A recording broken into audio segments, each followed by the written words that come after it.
पाकिस्तान आपके लिए जिंदाबाद होगा, हमारे लिए हिंदुस्तान जिंदाबाद है, भारत जिंदाबाद है। मैं आपसे कि जो प्रधानमंत्री जी का इंटरव्यू ले, जो फिल्मी स्टार, जो उनसे पूछे कि आप आम चूस के खाते हैं कि काट के खाते हैं, उसके लिए तो रेड कारपेट बिछा है। वो शाहरुख खान जो पूरी दुनिया में भारत के तिरंगे का मान बढ़ाता है, जिसे फीफा वर्ल्ड कप में आमंत्रित किया जाता है, उसके लिए सोशल मीडिया पे किस तरह के ट्रेंड चलाए जाते हैं।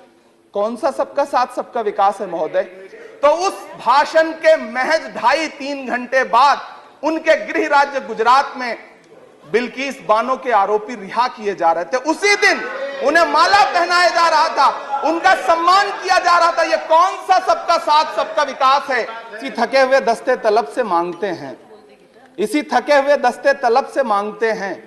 हम अपने जख्मों का मरहम तो कब से मांगते हैं, वो भीख मांगता है हाकिमों के लहजे में। हम अपने बच्चों का हक भी अदब से मांगते हैं। उपसभापति महोदय, ये जो रेजोल्यूशन है, इसके जो महत्वपूर्ण 1-2 बिंदु हैं, उसमें एक बात कही गई है कि सच्चर समिति के प्रतिवेदन और अन्य प्रतिवेदनों की सिफारिशों को कार्यान्वित किया जाए, जिसमें मुसलमानों के शैक्षिक और सामाजिक पिछड़ेपन पर चर्चा हो। उद्धृत कर रहा हूं मैं इसे। दूसरा पॉइंट है कि छात्रवृत्ति और शैक्षिक कार्यक्रमों को बहाल किया जाए और सुधारा जाए, जिससे उच्चतर शिक्षा भागीदारी में सुधार आए। मदरसों के आधुनिकीकरण की बात की गई। मुझे हैरत है, तभी राकेश सिन्हा जी बात कर रहे थे, अभी नहीं है शायद, कहीं चले गए हैं आसपास। उन्होंने अपने भाषण में 23 बार सबका साथ सबका विकास की बात की। अभी गीता जी बोल रही थी, उन्होंने भी कहा कि सबका साथ सबका विकास का बजट आया है, लेकिन वो इसके, ये जो रेजोल्यूशन है, इसके विरोध में क्यों है, मैं समझ ही नहीं पा रहा।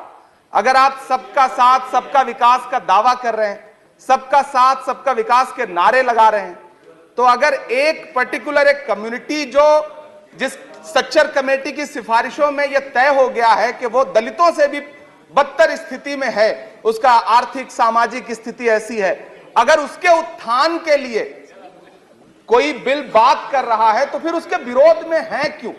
दरअसल ये वही मानसिकता है जो लगातार काम कर रही है, जिसके तहत अमृत काल में भी जो बजट पेश किया जाता है, उसमें जो अल्पसंख्यकों का बजट है, उसमें 38% की कटौती की जाती है, और फिर कहा जाता है कि हम सबका साथ सबका विकास का दावा कर रहे हैं। ये कौन सा सबका साथ सबका विकास का दावा है? मदरसों के जो शिक्षक हैं, उनका कई साल से उनको वेतन नहीं दिया गया है। हमारे पास उनके फोन आते हैं, कहते हैं कि हमारी बात सदन में उठाइए, हम भूखों मर रहे हैं, हमारे घरों में चूल्हे नहीं जल रहे। हम जब उनकी बात यहां करें तो विरोध, लेकिन बातें क्या हैं? सबका साथ सबका विकास, सबका साथ सबका विकास। एक नारा सुनाई पड़ेगा कि सबका साथ सबका विकास। ये कैसा सबका साथ सबका विकास है? मैं सदन से यह पूछना चाहता हूं कि यहां सत्र चल रहा है उपसभापति महोदय, और इसी संसद से महज 800 मीटर की दूरी पर जंतर मंतर पर खड़े होकर के एक कार्यक्रम आयोजित होता है अभी 4 दिन पहले, और एक व्यक्ति वहां खड़ा होकर के सीधे आह्वान करता है कि ईसाइयों और मुसलमानों को काटना कब शुरू करोगे? सीधे आह्वान करता है। और सभापति उपसभापति महोदय, मैं पूछना चाहता हूं कि दिल्ली पुलिस उस पर कोई कार्रवाई नहीं करती, उल्टा जो मीडिया उसको दिखाने का प्रयास करती है, उनको नोटिस भेजा जाता है। ये कौन सा सबका साथ सबका विकास है उपसभापति महोदय? यह हम बहुत गंभीर लोग यहां बैठे, मैं उच्च सदन में बैठा हूं, मैं यहां खड़ा होकर के कहना चाहता हूं, यह कौन सा सबका साथ सबका विकास है? उपसभापति महोदय, इसी दिल्ली में एक सांसद पाए जाते हैं, सत्ताधारी पार्टी के सांसद हैं, वो अपने कार्यक्रमों में सार्वजनिक मंचों पे खड़े होकर कहते हैं कि मुसलमानों का आर्थिक बहिष्कार करो। आप कह रहे हैं सबका साथ सबका विकास। कैसे होगा सबका साथ सबका विकास जब सत्ताधारी पार्टी के सांसद आर्थिक बहिष्कार की अपील करेंगे और उनके खिलाफ एक मामला तक दर्ज नहीं होता? प्रधानमंत्री जी अपने भाषणों में सबका साथ सबका विकास की बात करते हैं, लेकिन अफसोस है कि जब राजनीतिक तौर पर विकास करने की बात आती है तो लोकसभा में एक भी टिकट ये सत्ताधारी दल किसी मुसलमान को नहीं देता, राज्यसभा में एक भी टिकट किसी मुसलमान को नहीं देता, विधानसभा में जो बड़े बड़े प्रदेश हैं उसमें एक भी टिकट मुसलमान को नहीं देता। और वो 3 जो नाम के लोग थे, मुख्तार अब्बास नकवी साहब, MJ अकबर साहब, सैयद जफर इस्लाम, उनको भी किनारे लगा दिया जाता है। ये कौन सा सबका साथ सबका विकास है? काहे का सबका साथ सबका विकास? ये नारा, ये दावा खोखला है। मैंने प्रधानमंत्री जी के भाषण सुने हैं।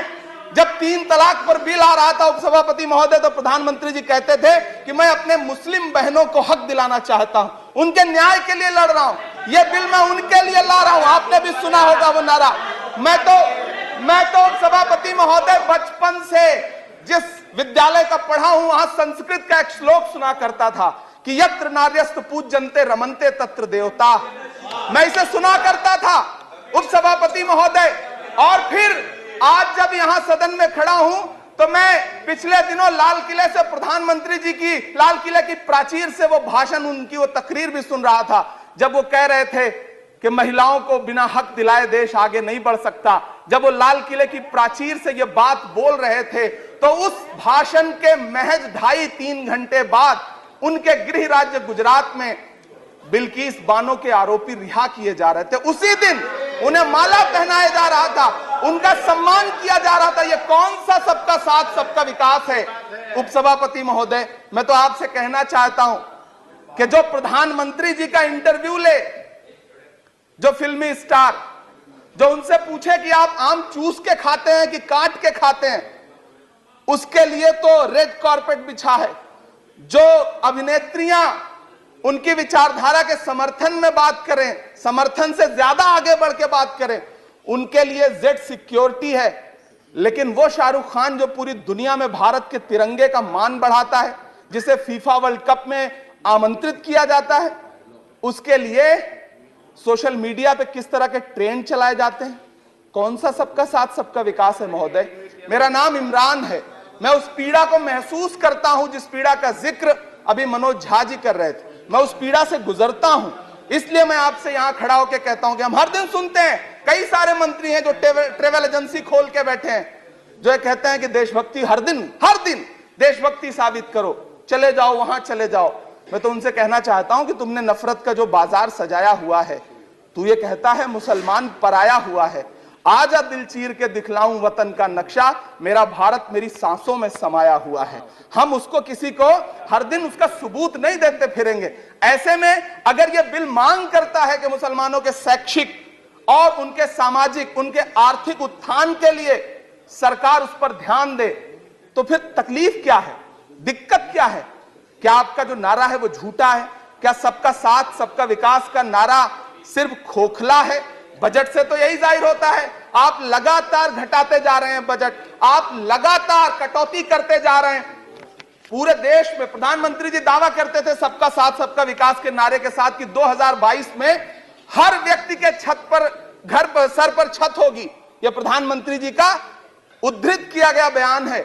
लेकिन मैं तो आपसे यह कहना चाहता हूं, आप असम उठा के देख लीजिए, आप मध्य प्रदेश उठा के देख लीजिए, आप उत्तर प्रदेश उठा के देख लीजिए, एक दैत्याकार बुलडोजर है जो चारों तरफ घूम रहा है, और जिनके सरों पर छत है भी, उन छतों को भी छीन लेना चाहता है।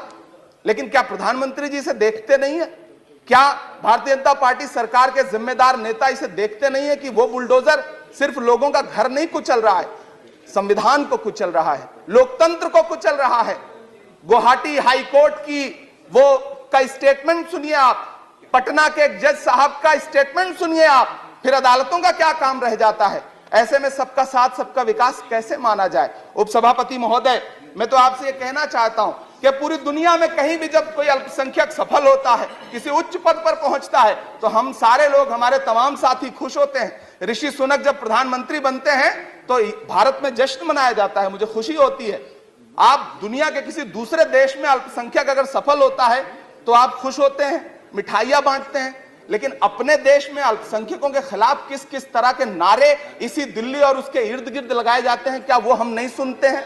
और अगर सुनते हैं, और अगर पाकिस्तान आपके लिए जिंदाबाद होगा, हमारे लिए हिंदुस्तान जिंदाबाद है, भारत जिंदाबाद है। मैं आपसे ये कहना चाहता हूं, आपसे ज्यादा देशभक्त हूं मैं भारत का इमरान हूं, मैं भारत का इमरान हूं महोदय, मुझे बोलने दें। बाहर भी नहीं बोलने देंगे, यहां भी नहीं बोलने देंगे, ये कौन सी प्रवृत्ति है? उपसभापति महोदय, मैं आपसे ये कहना चाहता हूं, ये जो साझी विरासत, अभी आदरणीय हमारे साथी राकेश सिन्हा जी बात कर रहे थे कि साझी विरासत अल्पसंख्यक बहुसंख्यक में बांटना नहीं है। मैं उनसे कहना चाहता हूं कि आदरणीय जरा सोशल मीडिया पे तो बहुत एक्टिव रहते हैं, रोज चैनलों पर भी बैठते हैं, चैनलों पे होने वाली डिबेट का स्तर देखिए, उसको रोकने के लिए हमारी सरकार रत्ती भर भी कोई कदम उठाना चाहती है? नहीं उठाना चाहती, बढ़ावा देती है। ये जो जहरीली बातें करने वाले चैनल हैं, उनके जो प्रमुख एंकर हैं, उनको सुरक्षाएं दी जाती हैं, उनको रोका नहीं जाता। कौन सा सबका साथ सबका विकास है? ये बिल जिस चीज की बात कर रहा है, अभी राकेश सिन्हा जी कह रहे थे कि प्रधानमंत्री जी ने कहा तिरंगा यात्रा निकालिए।